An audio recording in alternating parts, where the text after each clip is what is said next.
Hello everyone, welcome back to Techify Zone. Today we are here with another tutorial in which we'll be talking about wrapper classes. I know, in the last lecture I promised that we will be talking more about collections. But before jumping to collection, there is a it's not a major topic, but minor one, but very important as well because we are going to use it in the collections. So let's discuss about wrapper class. Okay, so what is a wrapper class? And I promise I won't be taking much time, just like the previous tutorials. I will be wrapping this tutorial in a very short span of time. In just 8 to 10 minutes, we'll be done. Okay. So stay tuned with me and we'll be learning about wrapper classes. Okay. So what is wrapper class? First of all, wrapper classes in Java provide a way to use the primitive data type. You remember the data type lecture which I told you that integer, boolean, long, float, all these are primitive data types. But to actually cast them as an object, there is a wrapper classes which is stored under the java.lang package. So technically, for int, I have an integer class. For float, I have a float class. For long, I have a proper long class. Okay. So all these 8 primitive data types have their own respective classes for which you can create the objects as well. Okay. And on my screen, you can see that I have given you the list of all the primitive data types over here. Yeah, over here. And these are the your wrapper classes associated with it. So technically boolean for the boolean, char for character, double for double, float, long, int, integer, short, and byte. Okay. So I'll be using all these. So why I told that these are going to be used in the collections? Because collection objects usually accept them as a data type. Well, like if you are creating any reference variable of a list interface, over there is a nose bracket in which you need to fill that wrapper class, like what type of data you will be passing. You will be passing an integer object data or float object data or double, like that. Okay, so you need to know about the wrapper classes before going to that. And also there is one more important topic, like for, like I will say, typecasting. Okay, so just very quick example. Suppose you have a string. Okay, like 1 2 3, which you have extracted from a database. Okay, you have extracted this particular string as a database, and in database the string was stored as a particular string type only. Okay, as a data type. Now you want to do some calculation over the string, which you can't do directly. So technically, if you need to convert this string to this one, you can't do like this, because typecasting can be done. Like if I have to convert an integer to string, I can do that. Vice versa is possible. But like this, suppose if I have int c is equal to 1 2 3, okay, and I want to do like this, string b is equal to c. That is actually possible by just using the typecasting method. Okay, that you can do. But the vice versa concept, like if I say like this one, where string is holding a higher primitive table, it's on a higher table. Okay, where I have to do like this, this is not possible. For this I need to convert into an integer, and for that I need to do the parsing. So typecasting using the parseInt method using the integer wrapper class. And now if I print this b, it will print me 1 2 3. See, 1 2 3. Okay. So technically, this is also an important aspect, an important topic that we need to learn about wrapper classes. Okay. Now, this was the one example which I told you.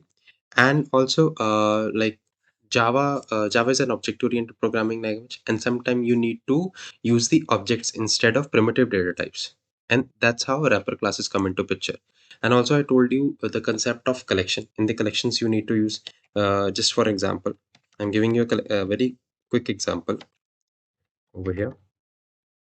Integer L is equal to new array list. I'm sorry, array list. Okay. So in this way also you can use it. Just need to import it. Okay. In this way also you can use like add Now I need to add only integers because this will be accepting only integers. So in this way, you will be using the wrapper classes too. Okay. Now there are other ways as well where you will be using. Suppose you want to do autoboxing. Okay. There are concepts in wrapper classes called autoboxing and unboxing. And don't worry, I'm not doing any unboxing video over here. So autoboxing concept means like directly assigning values. Integer a is equal to 5. This is also possible. You are directly assigning an int value to an integer object, okay, or vice versa. Int b is equal to new integer 6. That's also possible. This is called unboxing, the second one, and the first one is called autoboxing. So we learned about the concept that you can store any value directly even to that object. Okay, so that's also possible. Now, if I talk about the parsing, okay, like suppose there is something value over there, I need to do the parsing for that. Okay, by parsing I means typecasting, like any feeding any value, which I have shown you just few minutes back, just like this.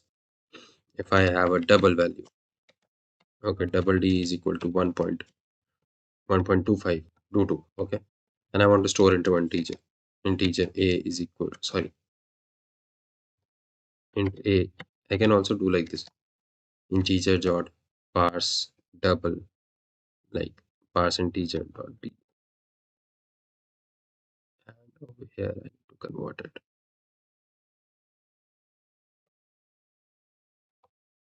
Okay, I can directly do it in this way as well, and that's, yep, this is typecasting. Okay, so in this way as well you can, sorry, I just not printed, not printed a. So this is a typecasting technique which you can use. Okay, now now if I say I have to do the using the wrapper classes, like parsing of any of the value. Okay, I just copy pasted the code immediately, and now, okay, so in this way also you can go ahead and do it, like integer dot parseInt string dot value of. In that manner you can use it. There are multiple methods in the strings as well, like string dot value of. You can see the methods: boolean, character, character array, double, float, int, long, object. There are multiple, I will say, overloaded methods which are present, and you can use these methods as per your business requirement, and you can typecast those methods. Okay, so technically wrapper classes are mostly used for typecasting. Okay, and from converting a primitive data type to your wrapper classes, or during your collection establishing, and during the declaration of your collections are majorly used, so that it accept the data as a wrapper input only. Okay, so like I have another example for you, this one. So integer object is equal to 10.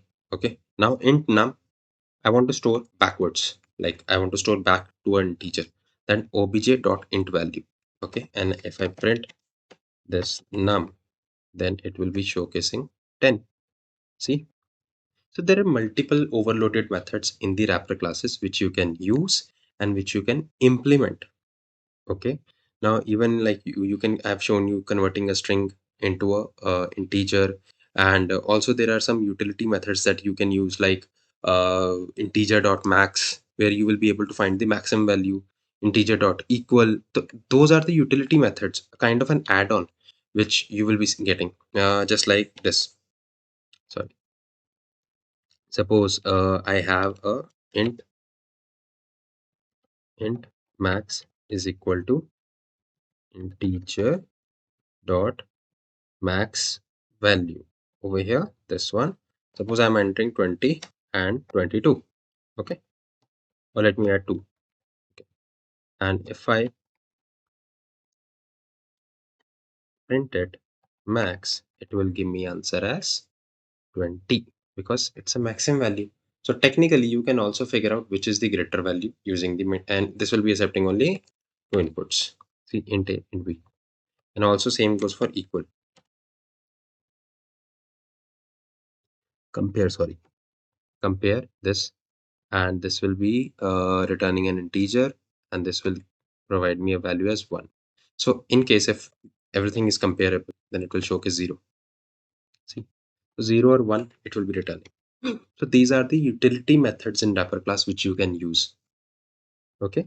So there are multiple wrapper classes like 8 primitive data types and 8 wrapper classes. You can use those. String is also considered as a class, but also a wrapper class too. Okay. So you can use string dot value of string dot other methods, like string class is also having a multiple methods like concat, append, and as I have covered in the string tutorial. If you have not seen the string tutorial yet in Techify Zone series, then I would suggest go ahead and go back. It's a tutorial number 5 or 6. Watch it and then come back to this one so that you have a better understanding. Okay. I hope we are very well clear about this and we know how to use the wrapper classes now. Okay. So now that was all related to the wrapper classes. Today we have learned about the purpose of wrapper class, how to use them, their practical application in Java, and in our next session we will be covering up collections. And for sure I will be covering up collections. Don't worry about it. So don't forget to like, comment, and subscribe to Techify Zone for more tutorials. And also don't forget to hit the bell icon because that's how you get the update. Okay then guys, thank you so much. That was your quick tutorial today. Thanks a lot. Bye.